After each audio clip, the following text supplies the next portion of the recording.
ஆண்டவா, எல்லாரும் எப்போவும் மன நிம்மதியோட எந்த தொந்தரவும் இல்லாமல் சந்தோஷமாக இருக்கலாம்ப்பா. போன வார வீடியோஸோட கமெண்ட்ஸை நான் படித்தேன். ஒரு சில பேர் கேட்குறாங்க, ஏன் இந்த மாதிரி ஷோ பண்ணுறேன், ஏன் இந்த மாதிரி கதையெல்லாம் நீ கேட்குற, ஏன் இந்த மாதிரி கான்டென்ட் நீ பண்ணுறேன்னு கேட்குறவங்களுக்கு இந்த ஷோவில் ஒரு பதில் இருக்குது. அந்த பதில் நான் கொடுக்கல, இந்த காலரே வந்து இந்த பதிலை கொடுத்துருப்பாங்க. ஃபுல்லாக நீங்கள் பாருங்கள். இந்த ஷோவோட மெயின் குறிக்கோள் மோட்டோ என்னன்னு இந்த ஷோ எண்டில் உங்களுக்கு தெரியும். ஏன்னா நீங்கள் கேட்குற கேள்வி இந்த ஷோவே வந்து பதில் சொல்லிடும். நம்ம பண்ணுற வேலை இதுதான் சரி இதுதான் தப்புன்னு ஒரு ஆளாக எக்ஸ்பிளைன் பண்ணுறதுக்கு பதிலாக எனக்கு நல்ல ஒரு நம்பிக்கை இருக்குது, நம்ம காலம் போக்கில் இந்த ஷோவே வந்து அதுக்கான பதில் சொல்லிடும்னு. அதுக்கான பதில் தான் இந்த எபிசோட். ஸோ ஃபுல் ஷோ பாருங்கள், பார்த்துட்டு உங்களோட காமெண்ட்ஸ் என்னன்னு கீழே போடுங்க. ஓகே. ஹலோ விளங்குதா? விளங்குதா? ஓகே, விளங்குது. எப்படி இருக்கீங்க? நல்லா இருக்கேன். எப்படி இருக்கீங்க Bhuvanan? I am fine, super, thank you so much. மறக்க முடியுமா பாட்காஸ்ட் வந்து காலரா வந்ததுக்கு? Thank you for having me. No problem. சரி சொல்லுங்க, இன்னைக்கு டீம் வந்து என்கிட்ட சொன்னாங்க ஒரு இன்ட்ரெஸ்டிங்கான காலர் இருக்கு டாவி உனக்கு, இந்த காலர் கேட்டா நீ அப்படி மிரண்டுருவ அப்படின்னு வந்து சொல்லி வச்சிருந்தாங்க. சொல்லுங்க, உங்க வாழ்க்கையில அந்த மறக்க முடியாத கதை என்ன? ஓகே, ஆக்சுவலி இந்த கதை வந்துட்டு யாருக்குமே தெரியாது. என் ஃபேமிலிக்கு எல்லாமே தெரியும். ஆனால் இது எனக்கு ஒரு 12 வயசுல இருக்கும்போது நடக்கும்போது இது கொஞ்சம் பெரிய விஷயமாயி என்கிட்ட ப்ராமிஸ் வாங்கிக்கிட்டாங்க, யார்கிட்டயும் சொல்லாத, நாளைக்கு நீ கல்யாணம் பண்ண போனா கூட யார்கிட்டயுமே சொல்லாத அப்படின்னு. ஸோ என்ன ஆச்சுன்னா வந்துட்டு அம்மா அப்பா 2 பேருமே வந்துட்டு வில்லேஜ்ல இருந்து வந்தவங்க, எஸ்டேட்ல இருந்து வந்தவங்க. அம்மா கொஞ்சம் நல்லா படிச்சு வேலை கிடைச்சனால என்ன பண்ணிட்டாங்க, சிட்டிக்கு மாறி வந்துட்டாங்க. பட் எப்படி சொல்றது, ரிலேட்டிவ்லாம் விட்டு போக கூடாது. ஏன்னா அம்மா அப்பா 2 பேரும் ஓடி போய் தான் கல்யாணம் பண்ணிக்கிட்டாங்க. ரிலேட்டிவ் யாரும் ஏத்துக்கல. ஆமா, அபிஷியலா ஏத்துக்கல, அன்அபிஷியலா வந்துட்டு வீட்டுக்கு வந்துட்டு போலாம் அந்த மாதிரி சொல்லி இருப்பாங்கல்ல.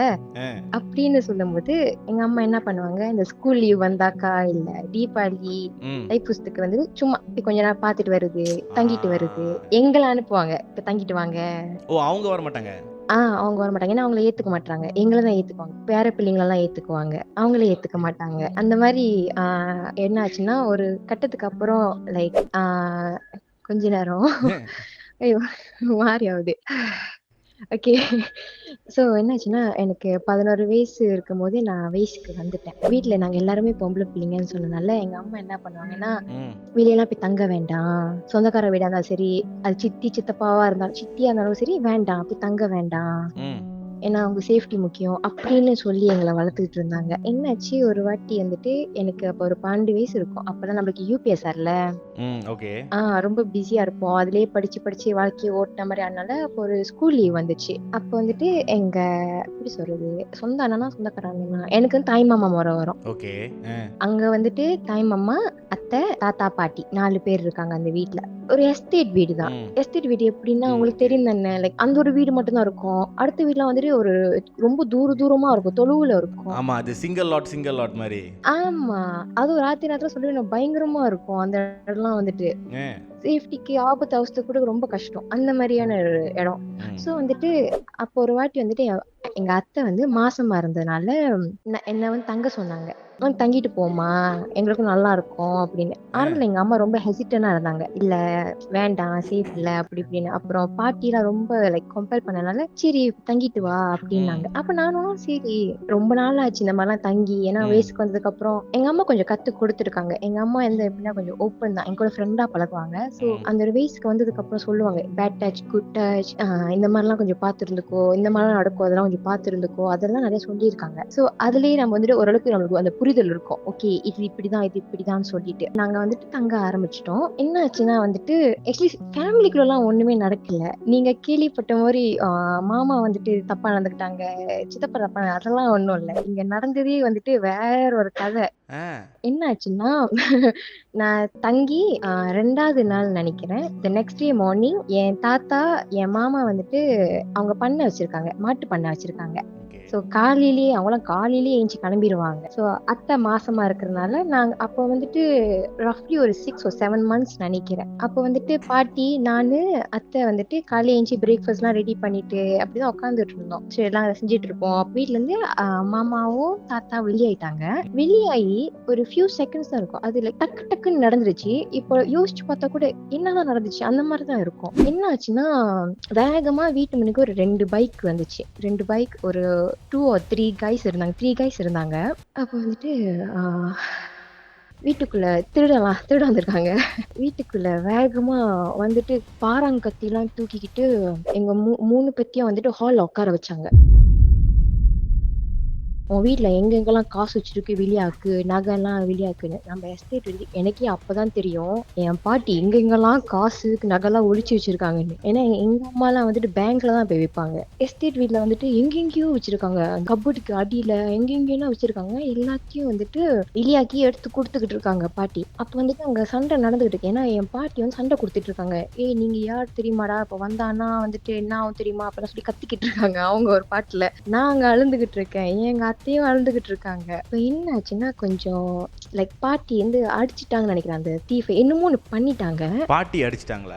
ஆமா, என் பாட்டி வந்துட்டு லைக் சண்டை கொடுத்துட்டு இருந்தாங்க. அதுல வந்துட்டு கொஞ்சம் அக்ரெசிவ் ஆகி அந்த திருடனுங்க 3 பேரும் வந்துட்டு ஃபியூரியஸ் ஆகி என்ன பண்ணிட்டாங்க, என் பாட்டியோட நாக்கை வந்து வெட்டிட்டாங்க. ஓ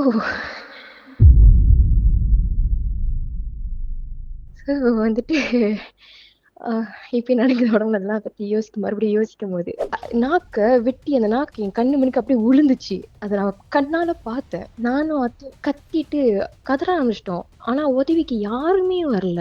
என்னை சுத்தி யாருமே இல்ல. அப்போ வந்து அந்த திருடன் வந்து ரொம்ப அக்ரெசிவா ஆக ஆரம்பிச்சுட்டு, ஓ நீ இந்த மாதிரிலாம் பண்ணுவியா சொல்லிட்டு எங்க அத்தைய வந்துட்டு மாசமா இருக்காங்க. வயிற்றுலயே பிடிச்சி எத்துறாங்க. காலிலேயே அவங்க வயிறு அப்படி எத்துனாங்க. எத்திட்டு என்ன ஆச்சுன்னா அந்த காய் வந்துட்டு என் 2 காய் இருந்தாங்கல்ல, எங்க அத்தை வாயை திறந்து பிடிச்சி லைக் இறுக்கிட்டு அத்தை வாய்க்குள்ள யூரினேட் பண்ணாங்க. ஆமா, இது நடந்துச்சு. அதுக்கு லைக் நாங்கெல்லாம் அழுந்துகிட்டு இருக்கோம், அங்க கத்திக்கிட்டு இருக்கோம், விடுங்க அவங்கள விடுங்க மாசமானவங்க அப்படின்னு. அவங்க நேரா வந்துட்டு இதுங்களுக்கு இப்படிலாம் பண்ணா பத்தாது, நம்ம சும்மா வந்துட்டு திருடிதான் போலான்னு பார்த்தோம், இப்ப நீ இந்த மாதிரி பண்ணிட்டுல உன்னை என்ன பண்றேன்னு பாருன்னு சொல்லிட்டு நேரா என் கிட்ட வந்தானுங்க. வந்துட்டு என்னை வேகமா இழுத்து பிடிச்சிட்டு இருக்கும்போது பாட்டியால ஒன்றும் பண்ண முடியல. அவங்களால பேச முடியல. அந்த எனக்கு ஐயோ என் பாட்டி மூஞ்சி ரத்தம் எல்லாம் அப்படியே ஊத்துது. அவங்க வேகமா வந்துட்டு அந்த ஆளோட காலை பிடிச்சி இழுக்கிறாங்க. லைக் இழுக்கிறாங்களா விட்டுரு சொல்ற மாதிரி.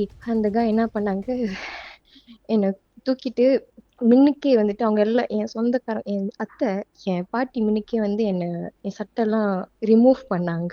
என்ன அம்மனமா நிக்க வச்சு அவங்க 2 பேரும் மின்னுக்குமே வந்துட்டு என்ன பண்ணாங்க. ஸோ அதான் நடந்துச்சு. ஸோ வந்துட்டு லைக் இதெல்லாம் நடந்துகிட்டு இருக்கு. லைக் அத்தை வழியில துடிச்சுக்கிட்டு இருக்காங்க, என் பாட்டி கதறிக்கிட்டு இருக்காங்க, நான் அங்க அழுந்துகிட்டு இருக்கேன். இதெல்லாம் நடந்துட்டு அவனுங்க டக்கு டக்குன்னு போயிட்டானுங்க. வேகமா ஓடிட்டு போயிட்டானுங்க. அப்ப எங்க பாட்டி தான் ஓடி போய் அங்க மிஞ்சிலாம் நம்ம வீட்டுல வந்து டெலிஃபோன் வச்சிருப்போம். டெலிஃபோன்ல வந்துட்டு தாத்தாக்கு கால் பண்ணி வீட்டுக்கு வர சொல்லிட்டு லைக் லைக் கத்துறாங்க. ஆன்னு கத்துறாங்க. அப்போ தெரியல தாத்தாக்கு ஏதாச்சும் பிரச்சனை போல இருக்கு சொல்லிட்டு வேகமா வந்துட்டு அந்த சுச்சுவேஷன்லாம் பார்த்து வெறும் போலீஸ்க்கு கால் பண்ணி கரெக்டா ஆக்சுவலி இனிஷியலி பிளான் படி எங்க அம்மா அன்னைக்கு வருது அங்க வீட்டுக்கு எங்களை வந்து பாக்குறதுக்கு. கரெக்டா அதே நேரத்துல எங்க அம்மா வீட்டுக்கு வந்து அங்க ஒரு பெரிய இதாவே ஆயிடுச்சு. இந்த நியூஸ் ஆக்சுவலி நியூஸ் பேப்பர்லயே வெளியானுச்சு, இந்தியன் நியூஸ் பேப்பர்ல. நடந்தது வந்து பேக் இன் 2013 நடந்துச்சு. எனக்கு அந்த நியூஸ் பேப்பர் தெரியல, நண்பனா ஏதோ ஒரு நியூஸ் பேப்பர்ல தான் வந்துச்சு. இது நியூஸ் கொஞ்சம் பெருசாகி போலீஸ்லாம் இந்த கேஸ் வந்து எடுத்து நடத்தி திருடனை பிடிச்சி கேஸ் எல்லாம் போட்டு அதுக்கப்புறம் அது என்ன ஆச்சுன்னு எனக்கு தெரியல. ஏன்னா அதுக்கப்புறம் எங்க அம்மா தான் ரொம்ப இதுல மெயினா இன்வால்வ் ஆனாங்க. எங்க அம்மா ரொம்ப அழுந்துட்டாங்க.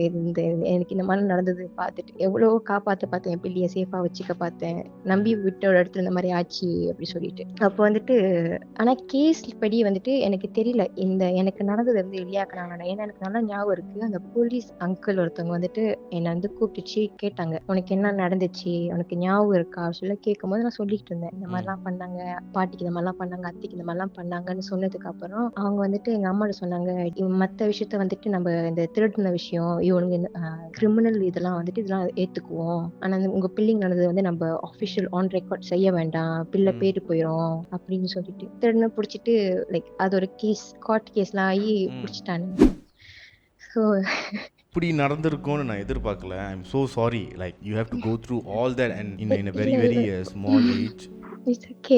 அந்த திருடனை பத்தி சொன்னீங்களே, அதே ஸ்டில் ஜெயில் என்ன நடந்துச்சு அவங்களுக்கு? எனக்கு அந்த வயசுல எங்க அம்மா என்கிட்ட அவ்வளவா சொல்லல. அவங்க சொன்னாங்க நான் இதுக்கப்புறம் நான் பாத்துக்கிறேன். ஏன்னா எங்க அம்மாவுக்கு ரொம்ப கில்ட்டி ஆயிருச்சு.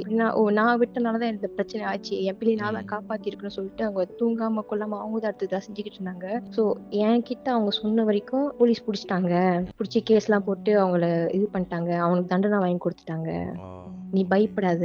ஆனா எப்படி எனக்கு இவ்வளவு நடந்து கவுன்சிலிங்லாம் போனேன். ஆக்சுவலி நான் அதுதான் கேட்கணும். Like how did you like cope up after that? ரொம்ப கஷ்டமா இருந்துச்சு. ஏன்னா அது வந்துட்டு மென்டல் பெயின் மட்டும் இல்லாம பிசிக்கல் பெயினும் இருந்துச்சு. ரெண்டுமே ரெண்டு விதத்துல இருந்துச்சு. Physical pain down the line அது வந்துட்டு ஹீல் ஆயிருச்சு. ஆனா மென்டல் பெயின் அங்க இன்னமும் இருக்குமே.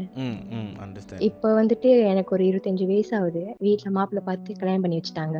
ஆனா இன்னமும் அந்த பெயின் இருக்கு. அது என் ரிலேஷன்ஷிப் பாதிக்குதுன்னு எனக்கு தெரியும். நான் வந்து அவர்கிட்ட இப்படி ஒரு விஷயம் எக்ஸாக்டா நடந்துருன்னு நான் சொல்லல. இதை தவிர்த்து அதுக்கப்புறம் எனக்கு நிறைய நடந்துச்சு. என் சொந்த மாமா பண்ணதா இருக்கட்டும், அண்ணனா இருக்கிறவங்க வந்து தப்பா நடந்துகிட்டதா இருக்கட்டும், அது மாதிரி நிறைய நடந்திருக்குதான். அந்த நேரத்துல இப்ப நீங்க உங்களோட பழைய காலர்ஸ் எல்லாம் அவங்க என்ன நிலைமை இருந்தாலும் அதே நம்ம நானும் இருந்திருக்கேன். மென்டலி நான் வந்து கவுன்சிலிங் போயிருக்கேன்.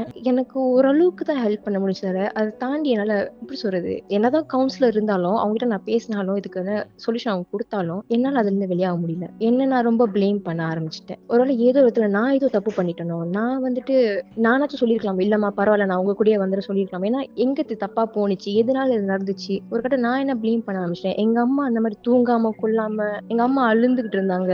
ஐயோ அவங்க கஷ்டப்படுறது பார்க்க நான் தாங்க முடியாம என்ன ரொம்ப லைக் பாதிச்சிச்சு. சாரி, திருப்பி நான் கேட்குற மாதிரி தான் இருக்கும்.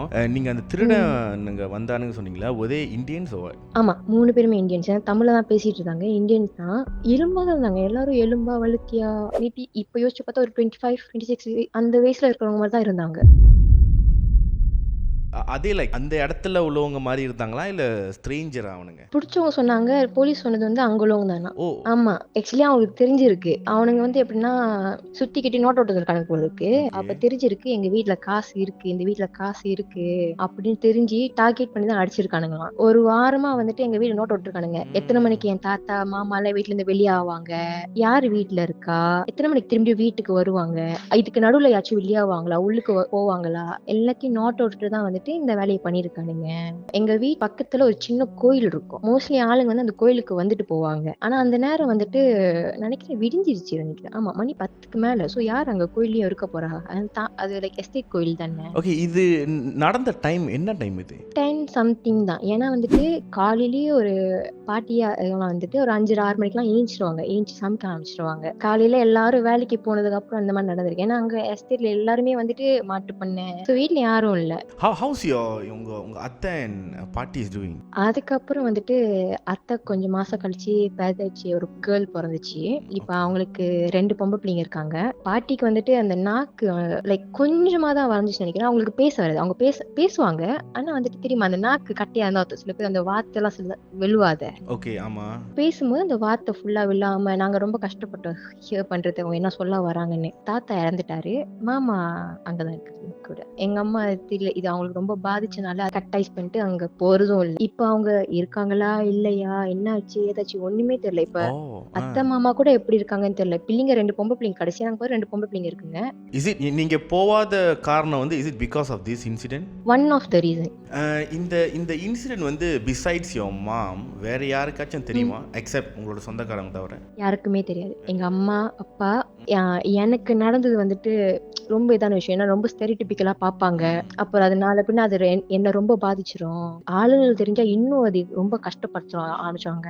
அதனால சொல்ல வேண்டாம் சொல்லிட்டு மறைச்சிட்டாங்க. என்கிட்டயே எங்க அம்மா ப்ராமிஸ் வாங்கினாங்க, இதுக்கு யார்கிட்டயும் சொல்லாது, நீ கல்யாணம் பண்ணிட்டு போனாலும் கூட உன் புருஷன் கிட்ட கூட சொல்லிடாது தயவு செஞ்சு அப்படின்னு. எங்க அம்மா பயந்தாங்க. இப்ப அவருக்கு தெரிஞ்சாக்கா அவர் அவர் என்ன நினைப்பாரு, அவர் ஏத்துக்குவாரா மாட்டாரா? ஆனா கேட்டீங்கன்னா எனக்கு அதுவே பாதிக்குது. இதெல்லாம் மறைச்சு நான் வாழ்றது என்ன பாதிக்குது. ஆக்சுவலி நான் அந்த கேள்வி வைக்கலான்னு இருந்தேன். Like to you want to உங்க ஹஸ்பண்ட் கிட்ட இப்படி கல்யாணம் பண்ணிட்டேன்னு சொன்னீங்க, ஏதாச்சும் ஒரு டைம்ல வந்து இந்த விஷயத்தை பத்தி இன்னைக்கு பேச போறீங்களா, அந்த எண்ணம் இருக்கான்னு கேட்க தான் வந்தேன். அந்த தாட் அந்த மாதிரி இருக்கா பேசுறதுக்கு? இந்த கதையை நான் உங்ககிட்ட சப்மிட் பண்ண காரணமே, நான் ஆக்சுவலி அவரை பத்தி யோசிச்சு உட்காந்து இது பண்ணும்போது சொல்லணும், எப்படி சொல்லாம இருக்குது. ஏன்னா எனக்கு கண்டிப்பா கடைசி வரைக்கும் அவர் கூட இருக்கணும்னு ஒரு ஆசை இருக்கும். ஃபேமிலி ஸ்டார்ட் பண்ணணும், சந்தோஷமா இருக்கணும்னு. இந்த ஒரு விஷயம் என்னை ஏதோ விதத்துல பாதிச்சுக்கிட்டு தான் இருக்கு. அட்லீஸ்ட் நான் எனக்கு ஒரு ஃப்ரெண்டா அவர் கண்டிப்பா கேட்பாரு. மத்த இன்சிடென்ட்லாம் சொல்லும்போது ஏத்துக்கிட்டாரு. இது ஏத்துக்காமையா போவாரு. இது மூலியமா சொல்லி பார்ப்போம். இதுல நான் எப்படி ரியாக்ட் பண்றேன், இது நான் ஒருத்தவங்க கிட்ட சொல்லும் போது நான் எப்படி ரியாக்ட் பண்றேன் நான் பாக்குறேன். என்னால இது கோ த்ரூ பண்ண முடியுது, என்னால சொல்ல முடியுது தைரியமானா ஓகே நான் சொல்றேன். ஸோ இப்போ நான் உங்ககிட்ட பேசும்போது எனக்கு உங்களை டைரக்டா தெரியாதுதான், போன்ல தான் பேசிக்கிறோம். ஆனா எனக்கு அந்த கம்ஃபர்ட் இப்போ இருக்கு, ஒரு நம்பிக்கை வருது. ஓகே சொன்னா ஏத்துக்குவாங்க, சரி போய் சொல்லுவோம். அந்த ஒரு நம்பிக்கை உங்க மூலியமா எனக்கு உண்மையிலேயே கிடைக்குது இப்ப. பட் நீங்கள் பேசும்போது சொன்னீங்க தெரியுமா, இது என் மேலே ஏதோ தப்பு இருக்கோ, என் கில்ட் என் மேலே இருக்கோ அப்படின்னு நினச்சிங்கல்ல. ஒரு விஷயம் மட்டும் ஞாபகம் வச்சுங்க, இந்த மாதிரி மேட்டர்ஸ்லாம் வந்து கேர்ள்ஸ்க்கோ உமனுக்கோ நடக்கும்போது அவங்க மேலே தப்பே கிடையாது. இது வந்து ஒரு சில ஆம்பளைங்க யோசிக்கிற அந்த வக்கரமான புத்தி இருக்கும்னு சொல்லுவாங்களே, அவங்க பண்ணுற தப்பு தான் அது.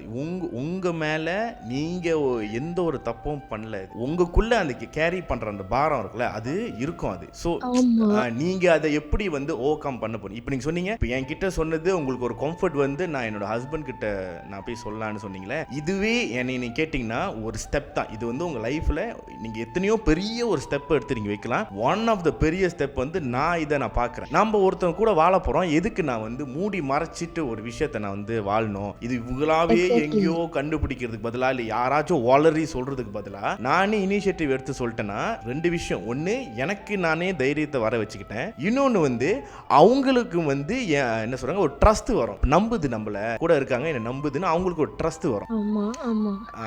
தேர் are like many women girls out there, like ஒரு சில hidden secret வச்சுக்கிட்டு இருப்பாங்க. பட் கல்யாணத்துக்கு அப்புறம் வந்து அது இன்னமும் வந்து they don't want to tell to their partner. இதெல்லாம் சொன்னா பிரச்சனை வந்துடும் அந்த மாதிரி. பட் now இப்போ உங்களுக்கு அப்படி இருந்து, பட் now you like அது கொஞ்சம் சேஞ்ச் ஆயிருக்கு, நம்ம சொல்லலான்னு இருக்கு. உங்களை மாதிரி நிறைய பேர் இன்னும் யோசிக்கல, சொல்லலான்னு கட்டத்துக்கு கூட வரல.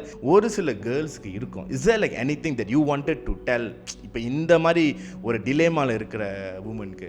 என்னதான் சுத்தி நம்மளுக்கு ஃபேமிலி எல்லாம் இருந்தாலும் சில விஷயம் வந்து நம்ம ஸ்டில் யோசிக்க ஆரம்பிப்போம். நம்ம செய்யறது கரெக்டா இல்லையா, யாச்சும் சொல்லுவாங்களா சொல்ல மாட்டாங்களா, நம்ம கரெக்டா பண்றோமா இல்லையா, அந்த மாதிரிலாம் கேள்வி நம்மளுக்குள்ளேயே வரும். அந்த நேரத்துல வந்துட்டு இப்ப என் சக வயசா இருக்கட்டும், என் சீனியர்ஸா இருக்கட்டும், கல்யாணம் பண்ணி குழந்தைலாம் வச்சுருக்கவங்களா இருக்கட்டும், நான் கூட நிறைய பேசுவேன். சரி நீங்க உங்க வாழ்க்கையில என்ன இது எப்படிலாம் ஹேண்டில் பண்றீங்க, ஏதாச்சும் பிரச்சனை வந்துச்சுன்னா எப்படி உங்க ஹஸ்பண்ட் கிட்ட ஷேர் பண்ணீங்களா மாட்டீங்கன்னா, மெஜாரிட்டி என்கிட்ட சொல்றது இதெல்லாம் ஏன் சொல்லிக்கிட்டு இருக்க, இது நீ உன்கிட்டயே வச்சுக்கோ, நீ நீ ஏன் உண்மையா பேசிட்டு இருக்க. இப்ப அவனுக்கு மட்டும் அவங்ககிட்ட நான் உண்மையாவா இருக்காங்க. இதுல என் கேள்வி என்னன்னா, அவங்க உண்மையா இருக்காங்களோ இல்லையோ அது அவங்க பிரச்சனை. நான் உண்மையா இருக்கேனா இல்லையா, நான் உண்மையா பேசுறேனா இல்லையா. நாளைக்கு வந்துட்டு இப்ப நம்ம இந்த விஷயத்துக்கே வருமே, இந்த விஷயம் நான் என் ஹஸ்பண்ட் கிட்ட இருந்து மறைச்சிக்கிட்டு இருக்கேன், 1 year plus ஆச்சு. டெய்லி எனக்கு இது சித்திரவாதம் தான். ஐயோ இன்னைக்கு சொல்லிடலாமா நாளைக்கு சொல்லிடலாமா நான் உட்காந்துட்டு தான் இருப்பேன். ஆனா ஒரு தயக்கம், சொன்னா இப்ப அவங்க எல்லாம் சொன்ன மாதிரி என் வாழ்க்கை இங்க முடிஞ்சிருமோ, தப்பு பண்ணிடணும், அந்த ஒரு பயம் இருந்துகிட்டேச்சு. ஆனா இப்ப நீங்க சொல்றதெல்லாம் எனக்கு கேட்கும் போது எனக்கு உண்மையிலே தோணுது, ஆமா நான் சொல்லிதான் ஆகணும். அதை ஏத்துக்கிறதோ ஏத்துக்காதோ அது அவரோடது. ஆனா நான் சொல்லிட்டேன்,